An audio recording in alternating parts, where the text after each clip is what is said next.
All right, everybody, we got Sixers Celtics game 7. The Sixers had a golden opportunity to close this out in 6 games, but they fumbled all over themselves in the last 6 minutes of the fourth quarter, only scoring 13 points in the entire fourth quarter. They got outscored by Jason Tatum alone, who was horrible prior to the fourth quarter. So now we have a game 7 in Boston. What we're going to be doing, we're going to be betting it. So what I'm going to be doing is giving you a betting preview for this game. You're going to watch it, you're going to bet it, you might as well have some skin in the game as well. So the screen that you see me looking at right now is pulled from the OddsJam line shopping tool. All you need to do, if you want to look at what I am looking at, go to oddsjam.com, hover over sports, click NBA, click the game you are looking for, and then this all pulls up. Now, no surprise here, the Sixers, pretty heavy favorites, right, on the money line. They're best offered at plus 245 at DraftKings. That's actually not a bad price if you look at where the other books price it, right? No book has it above plus 235. So if you want to bet the Sixers money line, if you think that they're going to close it out and redeem themselves after game 6, you can do so at plus 245. If you don't think that, and I wouldn't blame you for not thinking that, the Celtics are best offered at minus 264.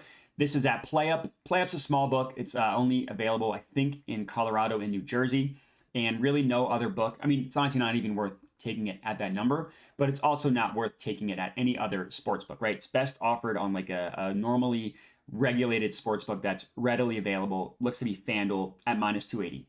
I wouldn't recommend touching that. Now, the spread is what's interesting, and as a Sixers fan, it pains me to think this, but the play is actually on the Sixers spread. And here's why.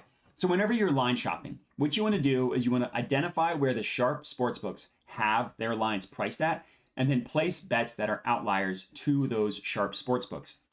And here's what we see. Pinnacle, the sharpest sportsbook in the world, has this A at plus 7, has the Sixers at plus 7.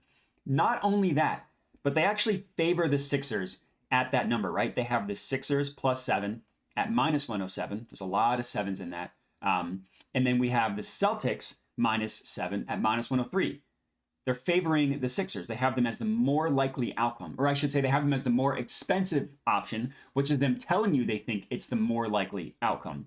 Then we see every other sharp sportsbook as well. These 4 in line all have it at plus 7, with one book again favoring the Sixers at plus 7. So this plus 7.5 is a really good price. You can get that most commonly offered on DraftKings at minus 110. Now, it feels gross after watching what the Sixers just did at home, completely forgetting that they just won 2 straight games and they blew the Celtics out in game 5. Now, it's hard to look at what's previously happened in a game 7 because game 7s are weird. And we just saw the Celtics do this last year. They lost game 5 against Milwaukee at home, came back, won game 6 and 7, won them both pretty handedly as well. Now, the 9-point margin of victory for the Celtics in game 6 doesn't adequately capture how close that game was. Sixers were winning by 2 with 6 minutes left, and then just completely crapped themselves the rest of the game. So it was a close game. But regardless, all we're doing is we're betting on value. It feels gross after watching the Sixers do what they did in game 6. But at the end of the day, the sharp sportsbooks, they know more than what feels gross. And if they're giving us value on the Sixers, then I'm going to begrudgingly take it. So we're locking in the Sixers plus 7.5, minus 110 at DraftKings. But my favorite bet of the night, and this one I actually put 2 units on, is under 203. The reason why? Same logic. Every other sharp sportsbook, Pinnacle, 201.5, a full 1.5 lower. Circa Vegas, very sharp sportsbook at 202.5, so only a half point lower, still lower. All the other 3 sportsbooks, we see 201.5, 202, 202.5. What we don't see is any of the sportsbooks price this at 203. So there is clear value on the under going 203. This is again at minus 110 odds at DraftKings. Now, I did a whole deep dive on game 7s for a previous video, the Warriors Kings game 7. All you really need to know is that they historically trend very, very low scoring, even if you look at games 1 through 6. That's just how game 7s are. Everybody's tighter. The defense is ratcheted up. The rotations are shortened, so the teams generally don't play as fast, and they're also generally tired. So there's a lot of factors into it.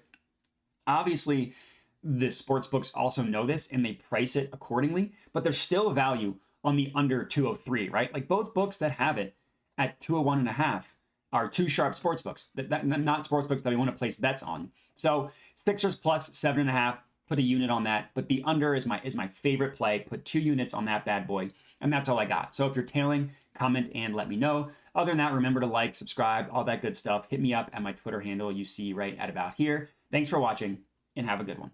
All right, everybody, thanks for watching. Hope you enjoyed the video. Below are all of my different social medias where I post picks and plays daily. Make sure to hit me up there. Also, make sure to subscribe to the YouTube channel as I'm constantly putting out new videos to learn how to make money sports betting. And that's it. So thanks for watching and have a good one.